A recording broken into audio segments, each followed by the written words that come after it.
Tripura football association আয়োজিত রাখাল shield knockout ফুটবলের আজ সেমিফাইনাল, প্রথম সেমিফাইনাল, যেখানে মুখোমুখি হয়েছে 9 বুলেটস এবং ফরওয়ার্ড ক্লাব। তবে 82 মিনিটে মনীষ দেববর্মার গোলে এগিয়ে গেল বুলেটস। গোল হজমের পর জোরালো আক্রমণ ফরওয়ার্ডের, সমতা ফেরাতে আপ্রাণ চেষ্টা সেখানে করছে ফরওয়ার্ড। বিস্তারিত সে বিষয়ে জানবো, টেলিফোন লাইনে যুক্ত হয়ে গেছে ক্রীড়া সাংবাদিক বিপ্লব চন্দ্র। বিপ্লব, তুমি মাঠে রয়েছে এই মুহূর্তে, কি আপডেট রয়েছে, কি দেখতে পাচ্ছ? যে খেলাটা যে রাখাল শিল্ড নকআউট ফুটবলের প্রথম সেমিফাইনাল, এবং এই প্রথম সেমিফাইনালে 82 মিনিটে মনীষ দেববর্মার গোলে কিন্তু 9 বুলেটস এগিয়ে গেছে, এবং শেষ যে 8 মিনিট এবং শেষ 8 মিনিট এবং অতিরিক্ত সময়ের মধ্যে কিন্তু ফরওয়ার্ড ক্লাব চেপে ধরেছে 9 বুলেটস এর উপর। কারণ যে কোনো মূল্যে কিন্তু গোলের সমতা ফেরাতে হবে যদি ফাইনালে সেমিফাইনালে যেতে হয় প্রথম দল হিসেবে, এবং সেই জায়গায় ক্ষেত্রে কিন্তু ঘুরে দাঁড়াতে হবে। এবং এই লড়াইয়ের ক্ষেত্রে বলা যাচ্ছে যে শেষ 8 মিনিটের লড়াই কিন্তু অনেকটাই রোমাঞ্চকর হবে দু দলের ক্ষেত্রে।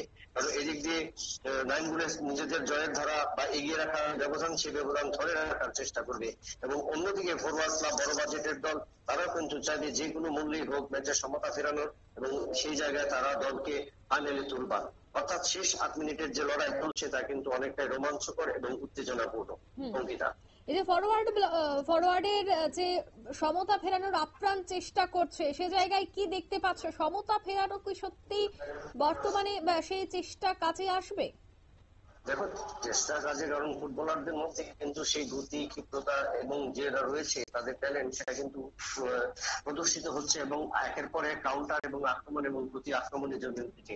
একদিকে 9 বুলেটস নিজেদের ধারাবাহিকতাটা, জয়ের ধারা বজায় রাখার জন্য, এবং অন্যদিকে কিন্তু ফরওয়ার্ড সমতা ফেরাতে মরিয়া। অর্থাৎ শেষ বাঁশির আগ পর্যন্ত কিন্তু টানটান উত্তেজনা থাকবে এই ম্যাচ। কেমন দর্শক কেমন রয়েছে?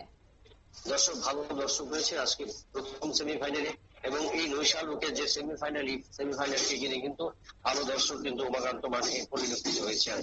বাড়তি সময় কি দেওয়া হতে পারে? অবশ্যই দেওয়া হতে পারে, ইনজুরি টাইম থাকবে প্রত্যেক ম্যাচে।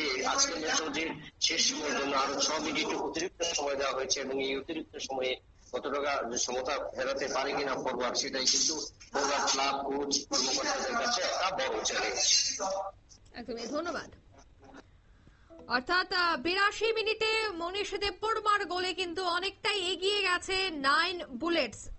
অন্যদিকে গোল হজমের পর জোরালো আক্রমণ করার ফরওয়ার্ড ক্লাবের, তবে সমতা ফেরাতে আপ্রাণ চেষ্টা করছে ফরওয়ার্ড, কিন্তু সেই জায়গায় আগামী 8 মিনিট কার হাতে আসে জয়, সেটাই দেখার। এই মুহূর্তের সংবাদ এই পর্যন্ত। আমাদের পরবর্তী নিউজ এবং আপডেট দেখার জন্য অবশ্যই চোখ রাখবেন শুধুমাত্র নিউজ ভ্যানগার্ডের পর্দায়। ধন্যবাদ।